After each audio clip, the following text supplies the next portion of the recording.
What is going on? Welcome to the pod. Today we are talking about the most underrated form of exercise for fat loss. It is so overlooked, and primarily that is because it is not all that sexy. But as you know, the unsexy stuff is actually what tends to yield the best results 99% of the time, and it doesn't matter what endeavor we are talking about. It could be losing fat, excelling in your career, improving relationships, purchasing your first home. The basics or fundamentals are what provide us with the vast majority of the results that we're after. For example, it would be great if you won the lottery and you were able to purchase your first house. Pretty sexy, right? However, the likelihood of that happening rounds down to 0%. And so the way to actually purchase your first home is to create a budget and stick to it. Not nearly as sexy, but highly effective. So what we're going to be talking about in this episode is the most effective real-world practical method in terms of movement for fat loss. This is exactly what I prioritize with my clients, and I will mention that it is not spin classes, high-intensity workouts, all-out sprints, jumping on and off Bosu balls, or scaling steep mountains. It is walking. And I realize that there are probably going to be some folks that just turn off this episode right now for a couple of reasons. One, how could walking be the most effective form of movement for fat loss? Because it is super easy and the intensity is really low, right? And two, because a lot of folks just don't enjoy walking all that much. They think that it's boring, they think that they're going to melt if they get wet from the rain, and that it just takes up too much time. But for those of you that are keen on actually getting great results, I am going to provide you with 3 specific reasons with subpoints and explanations as to why walking is the most powerful movement tool at your disposal in terms of losing body fat and maintaining said losses. The first reason is that it is continuous, meaning unless you are very unfit, walking doesn't require that you take breaks like lifting weights does, for example. You cannot lift weights for an hour straight without resting, but you can absolutely walk for an hour straight without stopping. And this results in more total calories burned.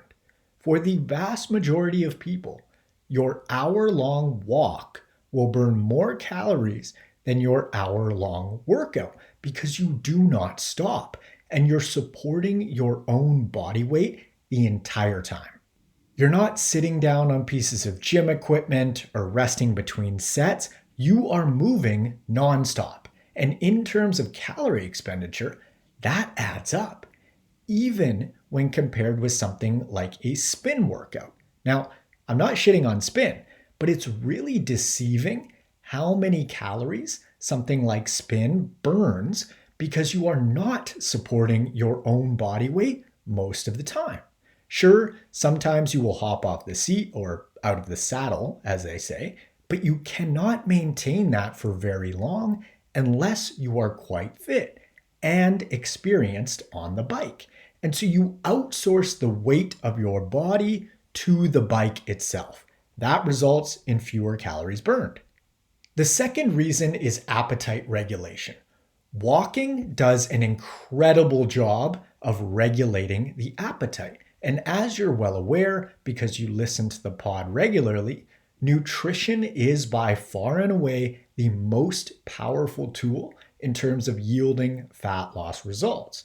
And so if the movement that we're choosing to do actually makes it easier to adhere to the most impactful part of the process, that is a huge win. Not only because walking uses energy itself, but it also sets us up for success via appetite regulation on the nutrition front. Some folks find that higher intensity workouts make them really hungry. So if you're one of those people, the appetite regulating effects of walking can be that much more powerful. There is also a massive psychological component at play because very rarely does someone go for an hour-long walk and then say, "Oh man, I just burned so many calories on that stroll," and then thinks that they can afford to eat more calories that day because of how many they burned on their walk. But folks do this with workouts all the time. They do what they deem a hard workout, and then they think that they can quote unquote afford to eat more calories. And this just has them spin their wheels because their workout almost certainly burned fewer calories than they think that it did. And then when they compensate in terms of their calorie intake, they not only eat the calories that they burned during their session, they often actually overdo it, and that results in a calorie surplus. This is why we often see folks that exercise super regularly that literally do not change their physical appearance at all. Plenty of people even gain weight, and I'm not talking about pure muscle. I'm talking gain body fat when they start exercising because of this nutritional compensation tendency. I can't tell you how many folks that have come to me with their tail between their legs being like, "I started exercising 4 or 5 days a week and it's just not working. Apparently I have to change my diet. Can you help me?" Another reason that walking is so effective for fat loss is actually because it takes time. And being that it takes time, that equates to less time eating.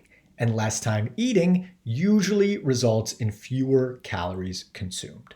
So when we pair the previous reason, appetite regulation, with the fact that walking takes time, it is a great combo to somewhat effortlessly reduce your calorie intake via diet because, again, nutrition is the big mover in regards to losing fat.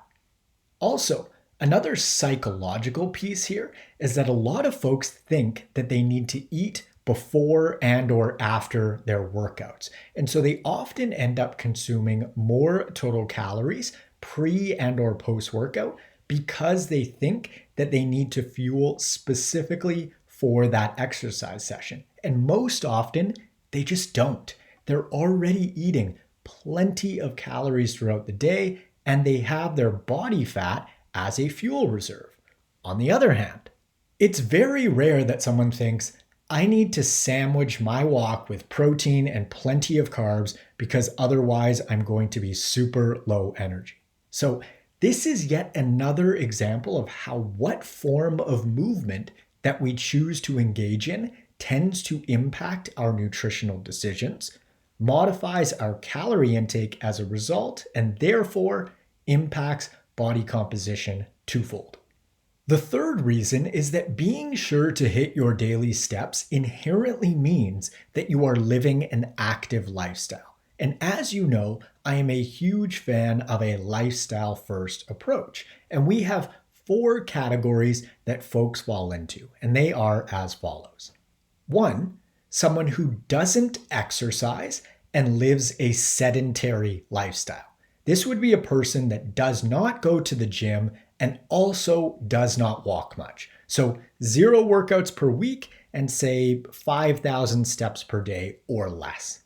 2, someone who does work out but lives a sedentary lifestyle. This would be someone who goes to the gym, say 3 to 4 days per week, but does not move all that much outside of the gym. So 5,000 steps per day or less. 3, someone who doesn't go to the gym yet lives an active lifestyle. This would be someone who doesn't formally work out but moves regularly and hits their 10,000 steps per day or more.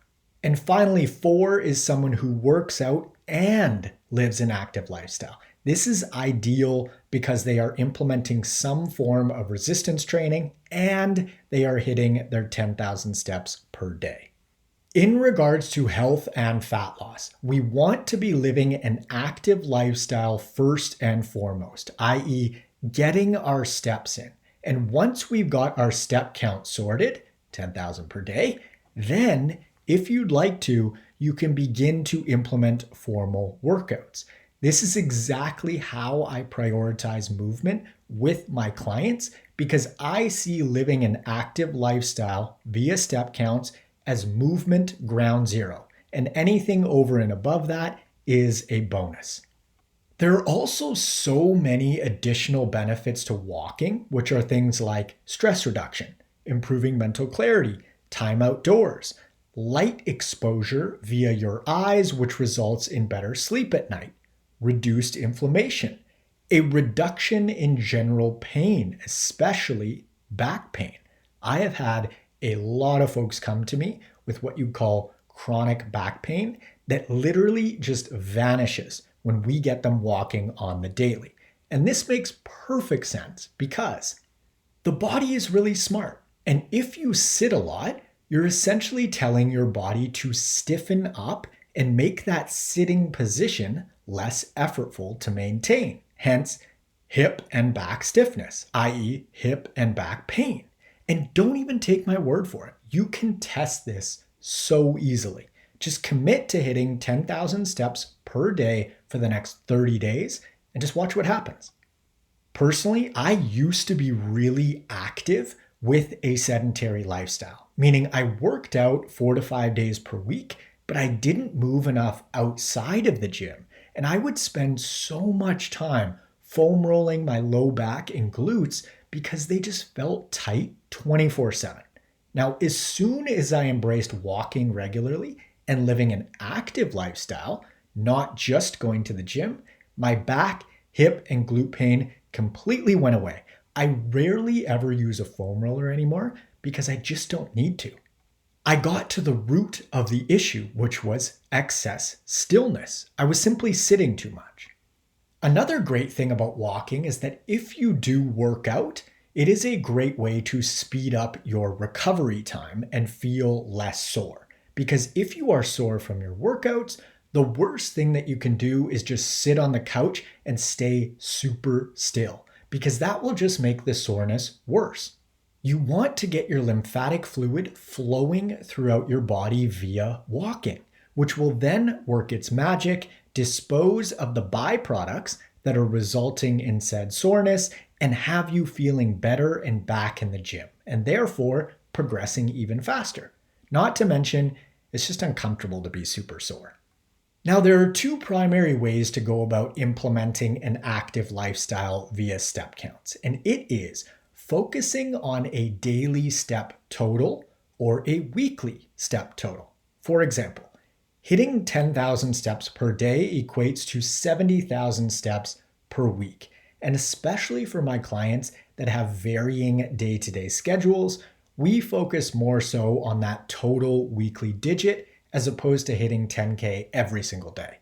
It is better to hit 10,000 every day as opposed to have some days that you move a ton and other days that you barely move at all, but it's important to keep the big picture in mind and just be sure that you are moving, period, because we don't want perfect to be the enemy of good. Good is good. In regards to tracking your steps, I recommend that all of my clients use a step tracker that is not their phone, because having a step counter on you 24/7 is just more accurate.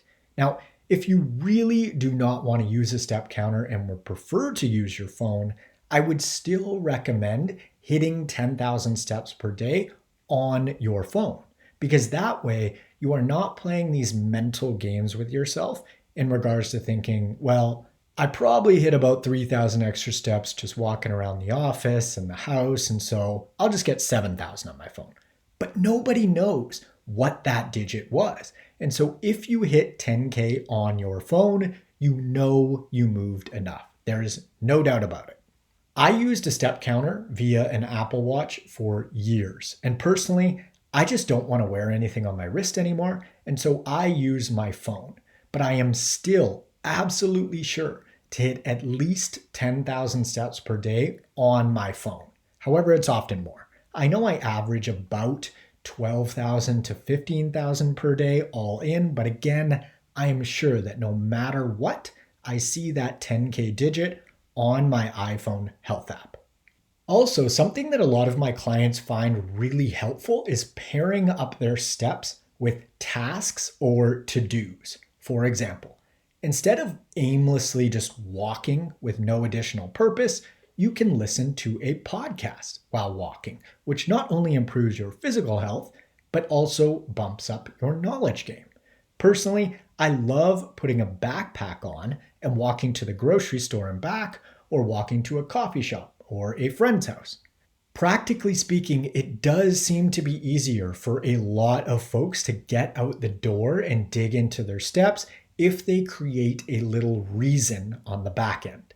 You can also walk with friends. So instead of meeting at a coffee shop and sitting down, go for a stroll together. If you have some phone calls to catch up on, you can sit on your couch, or you can just as easily go for a walk while you chat. There are a million and one ways to implement more movement into your day, and once you start to truly feel and see the benefits of walking, you're probably going to enjoy it. Tons of my clients have really fallen in love with walking, and it only supports the outcome that we're after. If you're interested in applying for one-on-one nutritional coaching and or workout design with me, you can click the link in the description below or head on over to n1fitness.com. On Instagram, I'm at n1fitness. On TikTok, I'm at the n1fitness. And on YouTube, I am at Marcus Sadhu. Feel free to leave us a review on your favorite podcast platform if you'd like to, and be sure to hit that subscribe button. Thanks so much for tuning in. I hope that you found this episode useful. Get out there for a walk, and I will catch you on the next one. See ya.